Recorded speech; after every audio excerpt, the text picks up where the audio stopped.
Remember that hippo we saw swimming down the river in the flavivirus scene? Well, we decided to take a trek through the wilderness and track down that majestic beast. And we've stumbled upon a mythical body of water that few explorers have ever set eyes on.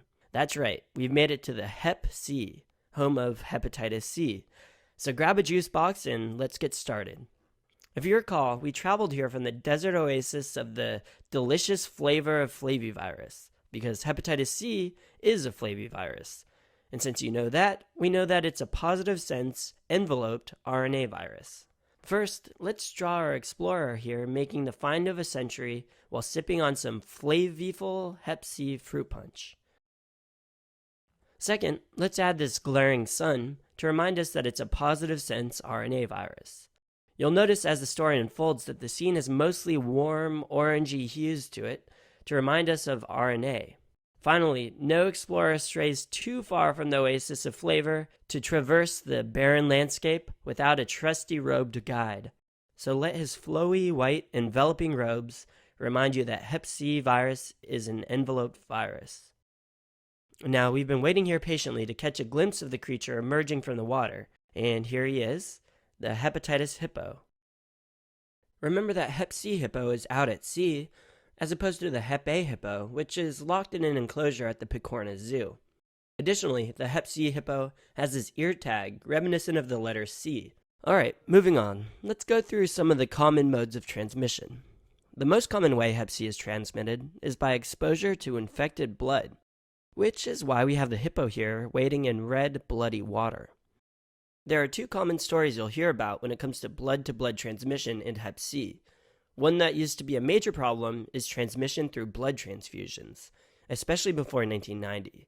So if you have a question stem with a patient who's received a blood transmission in the 70s or the 80s and are presenting with liver problems, think Hep C. The second is with IV drug users who share needles. So to help you remember this, let's draw this needle going through the hippo's left ear to accompany that ear tag on his right. Our hippo's starting to look a little punk rock. And some other bodily fluid exchanges that can give you Hep C can occur through the placenta, sex, and through breastfeeding. So note that Hep B is actually more likely to be transmitted through sex, but Hep C transmission is also possible. Okay, so that's how Hep C is transmitted, and unfortunately it's really infectious, more infectious than HIV, so it'd be great if we could prevent transmission. However, Hep C, like HIV, poses a real challenge for creating vaccines. Its envelope proteins often vary their antigenic structure, and our immune system can't keep up, rendering a vaccine obsolete almost immediately. So to help you remember this antigenic variability, we'll draw this multicolored tent here in the back. If you can recall, there was a similar looking tent of variable colors that was keeping one of the rhinos cool in the rhinovirus sketch. Now let's go into a little detail about how this variation happens. The virion-encoded RNA polymerase lacks proofreading exonuclease activity in the 3' to 5' direction, so the RNA is prone to frequent mutations. This means the structure of the protein is also prone to frequent changes. So how do we remember all of this? Well, we're going to draw in this sign here, and notice that it's grossly misspelled. It doesn't say hippopotamus, it says hippotopumsus. Looks like our desert natives can't spell as well as they make delicious beverages. At least they're not proofreading their signage. So this symbolizes the lack of proofreading, leading to high antigenic variation. And also the sign below it says no viewing from 3 to 5, which should remind you that it has no 3 to 5 exonuclease activity in its virion, which is the reason for this lack of proofreading. Alright, we just did some biochemistry and it wasn't even that painful. I'm starting to think we're onto something here with this whole sketchy micro thing. Anyway, before I get ahead of myself, let's get to the clinical picture of a Hep C infection. So obviously, as the name indicates, hepatitis C causes inflammation of the liver. So we'll add this liver-shaped mud patch to our hippo here. In the acute stage of viral hepatitis, this inflammation can lead to jaundice, which you can remember with our hippo being yellow. And other obvious findings of acute hepatitis could include right upper quadrant pain or discomfort, an enlarged liver, and increased liver enzymes. All pretty basic stuff. Now, in contrast to hepatitis B, in which most cases will resolve after an acute attack, 60 to 80% of hepatitis C infections will go on to become chronic.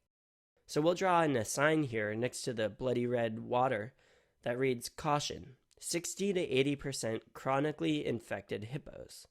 Signs are pretty useless unless they're memorable, and admittedly this one's not very memorable, but maybe think of it as us taking notes for you. One non-sketchy approved way to remember this is to use the C in hepatitis C to remind you of its propensity to become chronic. In hepatitis C, lymphocytes will infiltrate the portal tract, and with the chronic inflammation and infection, hepatocytes will die. So what do you think will happen when the liver cells and parenchyma are chronically irritated and the liver needs to quickly start replacing dead hepatocytes? Well, there are two ways this can go. Some bits of the liver might just succumb to fibrosis and cirrhosis, just as this washed up, dead piece of liver-shaped coral did in this inhospitable sea. So let this fibrotic or cirrhotic-looking coral remind you of cirrhosis. Or alternatively, the liver can go into a frenzy and the reproducing cells can become malignant. So to remember this possible outcome, let's draw this crab here on the sand, which is the sign for cancer, specifically hepatocellular carcinoma, which unfortunately is a devastating outcome of chronic hepatitis C infection. Okay, so it's very important to figure out whether a patient has acute or chronic hep C and what stage. In an acute infection, you'll find hep C RNA in the serum during the first 6 months. The ALT will rise and then fall by 6 months. So to help you remember this, we'll add a buoy on the waves labeled with an ALT that rises and falls with the tide. In the patients who manage to get over their initial hep C infection, anti-HCV will rise after 2 to 3 months. This lag is due to new mutant strains that are being produced, again thanks to the antigenic variation. However, anti-HCV antibodies can be present in both acute and chronic infection, since the virus mutates so quickly. This means that the antibodies, even if present, soon become ineffective, which means there is no protection against recurring infections. So in the situation of a chronic infection, you'll see the viral RNA persists in the serum after 6 months. Additionally, if you do a liver biopsy, you'll see a lot of lymphocytes in the portal tract. So another thing to be aware of is that hepatitis C is associated with cryoglobulins, which are serum proteins containing immunoglobulins, mostly IgM, that will precipitate out in cooler temperatures. Cryo is from the Greek word meaning icy cold, so when you think of cryo, think of cold waters of the hep C as salt precipitates out on shore. Also notice these crystals here are 5-sided and look like IgM molecules. Again, this is to remind you that hep C infection can lead to the development of cryoglobulins, or serum proteins containing IgM that precipitate in cooler temperatures. Alright, so one more thing you need to know before we return to civilization. How do you treat hep C? Well, the old way to treat it, and you'll still see it in some textbooks, is that you can use ribavirin in conjunction with interferon alpha. So first we'll add some more death and decay to the salty shores of the hep C with these hippo ribs, ribs for ribavirin. To help us remember that interferon alpha is used, we'll give this flavor-loving explorer a walkie-talkie with a twisted antenna shaped like an alpha. Antennas can have interference, and for that reason we thought an antenna would be a good symbol for interferon.